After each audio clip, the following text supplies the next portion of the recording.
everybody gives, and that is the right way, that you eliminate the effect of the lease, and then you take the actual lease outgo and you compute your cash flows. That's the right way to go about under income. So ma'am, in this case, the debt value will be different in market approach and income approach. So ma'am, have you received any questions from the exchange regarding the same, because the value is different? There will be always questions which will be asked, and you have to always have your workings in place. And the exchange is very open to listening, and you must have all your backup documents with you to explain everything. Just because they ask a question, one should not get scared. Right. They have a right to ask questions. They can see that there are two different numbers taken. Right. So one has to explain why you have taken two different numbers. You'll give the bridge. Right. And when you give the bridge, they are fine with it. Right. So because many people had that worry in their mind that somebody will ask us questions that debt is different in both the cases. What should we do? Okay. So the floor is now open. If you have any questions, you can please ask. Can you please arrange for a mic, please?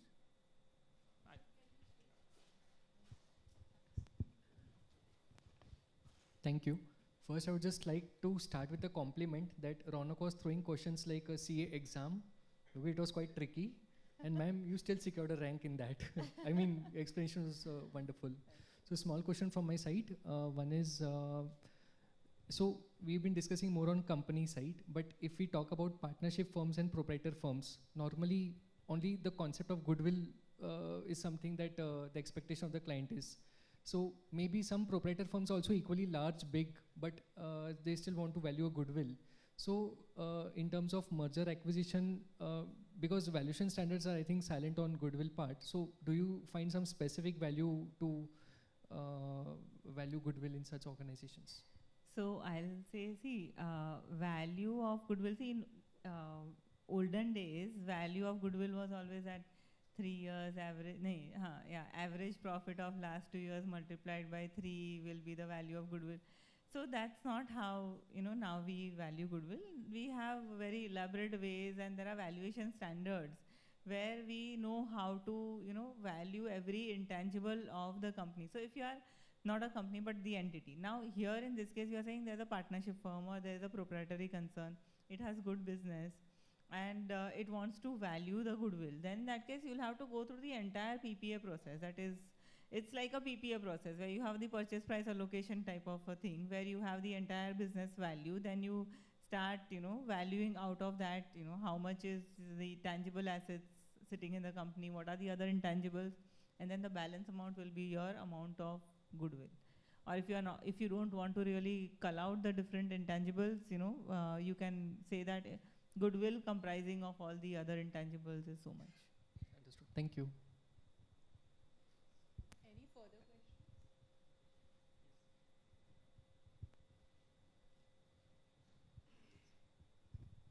Hello, ma'am. Ma'am, in what circumstances we can use PORI as a method, or it's completely disregarded? Okay. Or it's completely not relevant anymore? Or whether we can use it in combination with some other method? So I will tell you, see, typically in case of all these PE investments and all, people uses price of recent investment, so that they show that their investment or their value of their portfolio is like good. Personally, I don't really like that approach too much.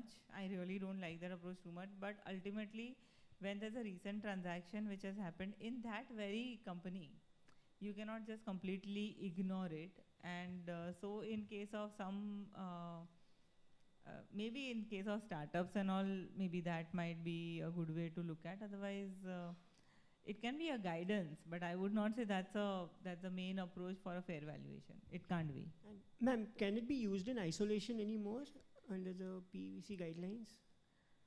I know in case of PEVC guidelines, they say that you take that as the value. That's how, it is. So the guideline says that you have to take that value. But I personally say that is maybe sometimes, it might be not very fair to the investors of that fund or the other investors of the company. But I think that's how the market is using it. And in case of very recent transaction, you will have to say that, okay, there has been a transaction, there must be something there, we are not getting into a full-fledged valuation. We take that value as a value. But it's not the fair value. I won't say it is absolutely a fair value, because that is just transaction value, you know. It's passing the parcel. When the music stops, whoever's holding will be the loser. Thanks.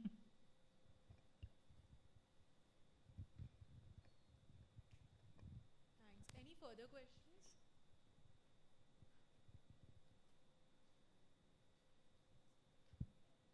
Great. Thank you so much, ma'am. Ma'am, you wanting to say something? No, thanks so much, Ronak. Lovely questions, wonderful questions. And I really liked, addressing the audience on this. And I'm sure, I hope everybody's enjoyed this session. So yeah, ma'am, thank you so much for your valuable and invaluable insights on the intricacies of the mergers and acquisitions at Valuations. Thank you, Ronak, for moderating the questions and discussing out the complexities of the topic so well, and you breaking down with so much of clarity that gave us a lot of insights. Thank you so much. Please give them a round of applause.